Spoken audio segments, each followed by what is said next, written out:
Okay, so I want you to picture the year 2007. Just mentally walk into a coffee shop or maybe a busy airport terminal. Mm-hmm. Look around at what people are holding in their hands. What brand do you see on the back of, almost every single phone? Oh, it's Nokia. Yeah. Without a shadow of a doubt, it's Nokia. 50%. In 2007, Nokia owned 50% of the global handset market, which is, it's honestly hard to wrap your head around that level of dominance today. It really is. It's like if you combined Apple and Samsung, threw in Google, and then just added a bit more on top, they were completely untouchable. But here is the kicker, and really the reason we're talking about them today. Within just a few years, that number collapses from 50% to less than 2%. Yeah, it's the ultimate business nightmare. Yeah. I mean, you go from literally too big to fail to completely irrelevant in just the blink of an eye. Right. It's one of those stories that keeps executives awake at night, you know? Yeah, exactly. And the question we're asking is, how does a giant fall that fast? And more importantly, what did they miss that was just staring them right in the face? Because today, we are doing a deep dive into support experience by Krishna Raja. He's the founder of Support Logic, but before that, he was actually in the trenches as a support engineer at VMware. And while the whole book is this fascinating look at how companies interact with their customers, today we're laser focused on Chapter 3, which is called Unlock. Right, unlock. Because this chapter basically argues that most companies today are, well, they're legally deaf. Yeah. They think they're listening to their customers, but they're actually just listening to noise.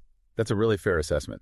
The central tension here, and really the core conflict of this whole deep dive, is the difference between two types of data. Okay. You have big data, which everyone in the corporate world is totally obsessed with. But then you have thick data. Big data. Right.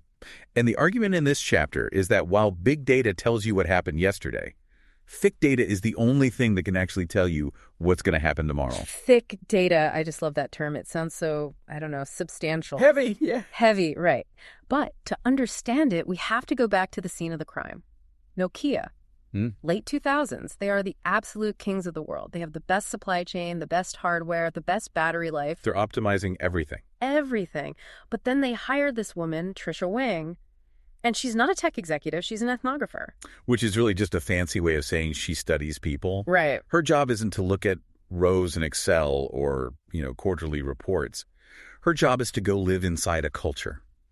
So Nokia sends her to emerging markets. Like China, Mexico, India. Exactly. The places where the next billion users are supposed to be coming from. And she doesn't just, run a focus group in a hotel conference room with free cookies. No. The source material says she went deep.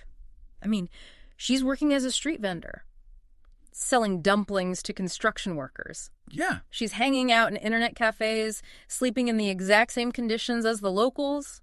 She is literally living the life of the people Nokia wants to sell to. And because she was embedded like that, because she was looking at the actual human context, which, by the way, that is the thick data, she saw something that the spreadsheets completely missed. Wow. She noticed a massive trend emerging in the informal economy. She saw people living in slums, people who were working day to day, and yet they were willing to spend ridiculous amounts of their income just to get an iPhone. See, I read that part and I really had to pause because we are talking about people spending nearly half their monthly income on a gadget. Right. That seems totally irrational from the outside. If I'm a Nokia executive looking at the demographics, I'm thinking, these people can't afford an iPhone. They need a cheap, sturdy phone with a flashlight and a battery that lasts a week. And that is exactly what Nokia thought. But Wang saw the why. The why? Right. For these workers, the smartphone wasn't some luxury toy. It was their only access to the internet. Oh, wow. It was their bank, their entertainment, their connection to family back home. It was their way to find work. It was a complete lifeline. So it wasn't a phone, it was the world. Exactly. She realized that the value proposition wasn't hardware durability. It was digital access. So she sees this tidal wave coming. She realizes that even low-income users are going to ditch the sturdy brick phones for these fragile glass squares. Yeah. And she takes this back to Nokia headquarters. She has the thick data. She has what the author calls the seeds of the future. And what does Nokia do? They pull out their big data. Of course. They look at their massive market research surveys, their sales figures, their existing user metrics. And all those numbers said, hey, we are fine. People love our battery life. Nobody wants to type on glass. Right. They looked at Tricia Wang's report, which was based on, 100 deeply personal interactions. Yeah. And they said, Well, this isn't statistically significant. Statistically significant. That phrase kills so many good ideas. It really does. They dismissed her because her data set was too small.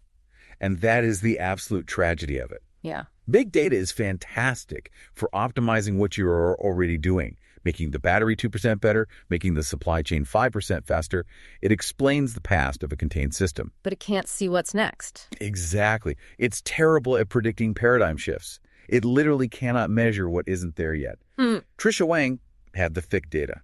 Nokia had the big data. And by the time Nokia's big data finally showed a decline in sales, It was too late. Apple and Android had already eaten their lunch. There is a quote in the book from Steve Jobs that just fits this perfectly. He said, "Our task is to read things that are not yet on the page."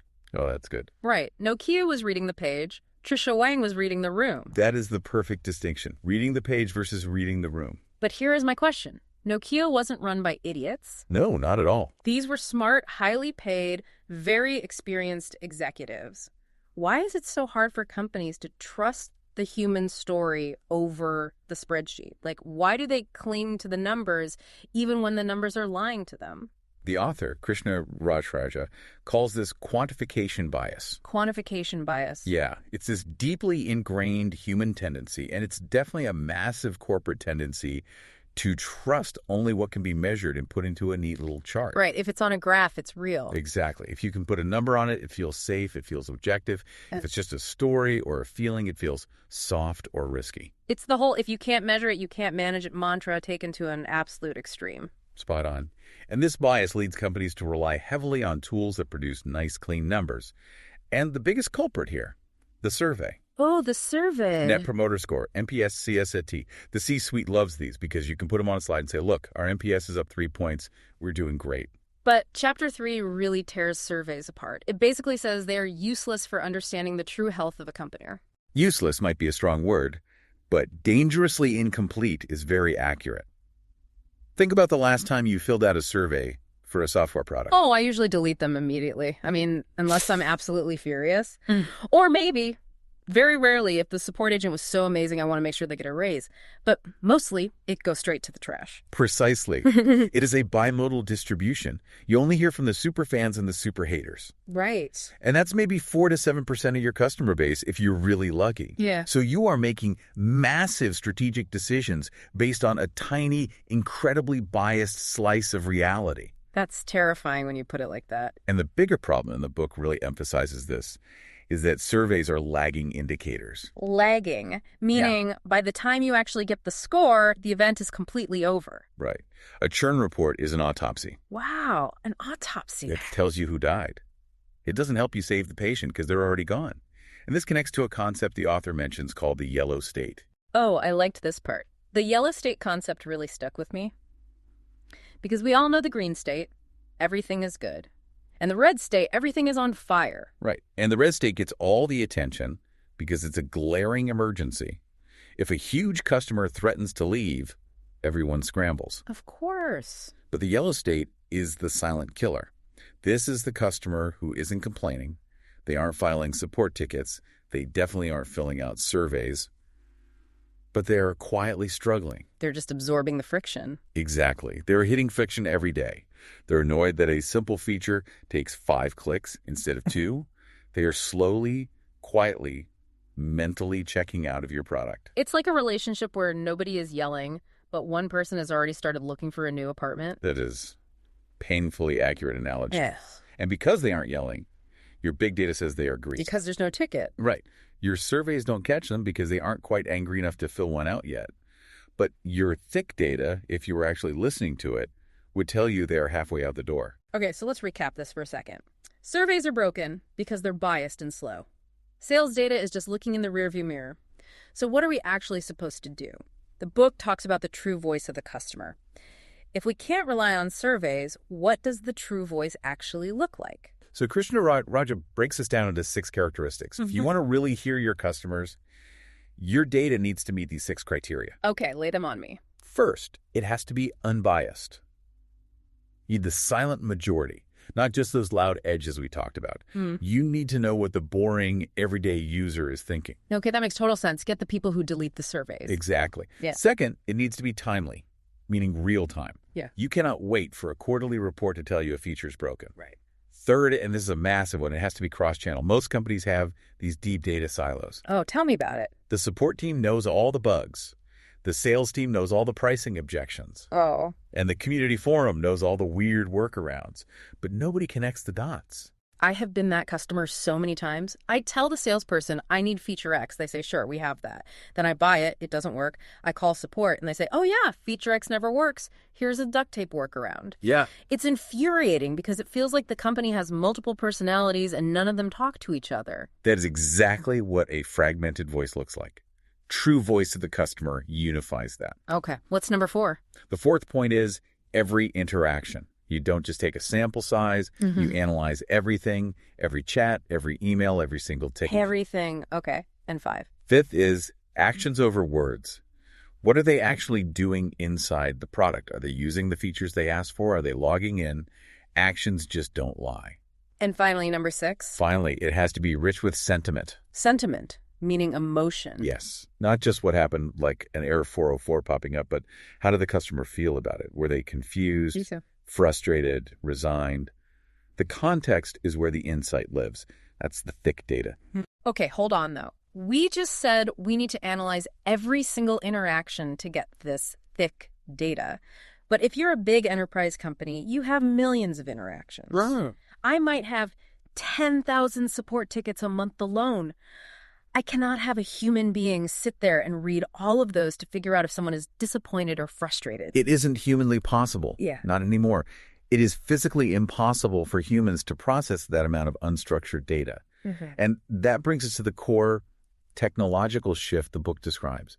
We have to move from systems of record to systems of intelligence. Systems of record versus systems of intelligence. Let's break that down. And please, you have to use the Seinfeld analogy from the book. I absolutely loved that part. It is a total classic. So there's that famous episode where Jerry is at the car rental counter. Yeah. He made a reservation, but they don't have a car for him. Yeah. And he tells the agent, you know how to take the reservation. You just don't know how to hold the reservation. Yeah. And that's really the most important part of the reservation, the holding. Anybody can just take. Exactly. So in business, we have become experts at taking the reservation. We have these massive systems of record, your CRMs like Salesforce, your ERPs, ticketing systems like Zendesk or Jira. Right. We store petabytes of data. We are basically digital hoarders. But just like the rental agent, we don't know how to use it. The data just sits there. It's a giant digital filing cabinet that nobody ever bothers to open. Right. So Jerry Chen from Greylock coined this term, systems of intelligence. Think of the biology analogy the auto uses. Your system of record is like your memory. It's your brain storage. It holds the raw facts. Okay. But your system of intelligence is the neocortex. It's the part of the brain that processes inputs, sight, sound, emotion, and actually makes conscious decisions based on them. So companies have a memory, but they don't actually have a brain. In a manner of speaking, yes. Yeah. They have the storage, but they lack the processing layer to make sense of the unstructured data. Yeah. Chats, the frantic emails, the tone of voice on a call. A system of intelligence is an AI layer that sits right on top of all that storage. And it does the reading for you. Exactly. It reads the emails, it listens to the calls, and it extracts the thick data at massive scale. It finds the actual signal in all that noise. So instead of Tricia Wang having to personally sell dumplings to find the insight, the AI is effectively living in the data of millions of customers simultaneously. That is a really profound way to put it, yes. Yeah. It democratizes that ethnographic insight. It automates Tricia Wang. I want to bring this back to the author, Krishna Raja, because his personal story in the book really highlights the sheer pain of not having this system. He wasn't just a CEO writing from some ivory tower. He was a support engineer at VMware. And this story is going to be so relatable for anyone who has worked in a large tech company. So Krishna is at VMware, and he's on the front lines. He is dealing with customers every single day. Right. And he starts noticing these patterns, bugs, friction points, very specific UI issues that are just driving customers crazy. He's seeing the yellow state in real time. Exactly. He is absolutely swimming in thick data, and he wants to fix it. So he literally physically runs from the support building across campus to the engineering building to tell the product team. I can just picture this. He says, hey, customers are struggling with this feature. We need to fix it. And let me guess, the engineers roll out the red carpet, give him a medal, and thank him for his service. Hardly. They basically patted him on the head and asked the dreaded question, where is the data? Oof. The data. Meaning, do you have a spreadsheet with statistical significance? How many tickets is this exactly? What is the projected revenue impact? And of course, he didn't have that. No. He had stories, he had angry customers, he had thick data. But because it wasn't quantified, the engineers treated it as just an opinion.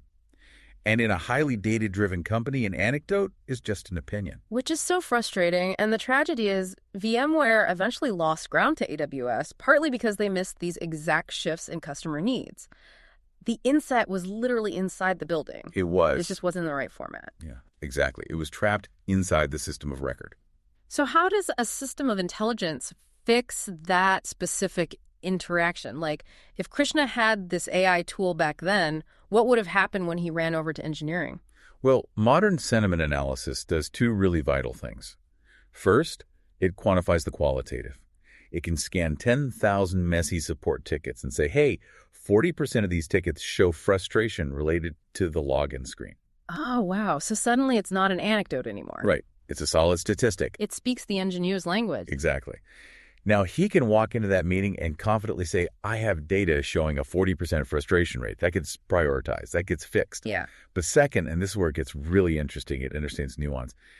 The book mentions this critical distinction between confusion and frustration. What's the difference in terms of how you handle it? Because they both just sound like a customer is unhappy. It is a huge difference. If 1,000 customers are confused, that is an education problem. You probably just need to write a better knowledge base article, or maybe rewrite the text on a button. It's a very quick fix. Okay. But if 1,000 customers are frustrated, that is an emotional problem. That means the product failed them. They are feeling broken promises. Confusion means I don't get it. Frustration means I hate this. And this is what leads to churn. Mm-hmm. If you treat frustration like confusion, let's say, by just sending an angry customer a generic how-to article, you make it so much worse. You're just pouring gas on the fire. Exactly. Yeah. They need empathy. You might need to pick up the phone. You need to apologize. And AI can now distinguish between, I don't know how to do this, and I am actively angry at this. And that allows you to intercept that negative feeling before it becomes a lost customer. Yeah. It allows you to address the yellow state before it turns red. Right. It completely turns the support team from a cost center people who just clean up messes all day into a strategic asset that actually tells the company where to go next. That is the unlock that chapter title refers to. You are unlocking the hidden value trapped in those everyday conversations. It really brings us full circle back to Nokia. They had the best system of record in the world. They knew exactly how many tiny screws were in every single phone. Yeah. But they had zero system of intelligence for the market itself. They couldn't read the things not yet on the page. And in today's economy, especially with AI moving so incredibly fast, the companies that win won't just be the ones with the best tech. I mean, everyone has access to good tech now. That's true. The real moat is how deeply you understand the customer. The winner is going to be the company that can operationalize empathy at scale. Operationalize empathy. I really like that phrase. It sounds almost like a paradox, but I think I get it. It's using machines to help us be more human. It is using machines to listen better than any human ever could. So what does this all mean for someone listening to us right now? Think about your own company. Maybe you aren't a CEO. Maybe you just run a small team, or you're just drowning in customer emails every day. It means you need to stop looking at your customer interactions as just a cost to be minimized.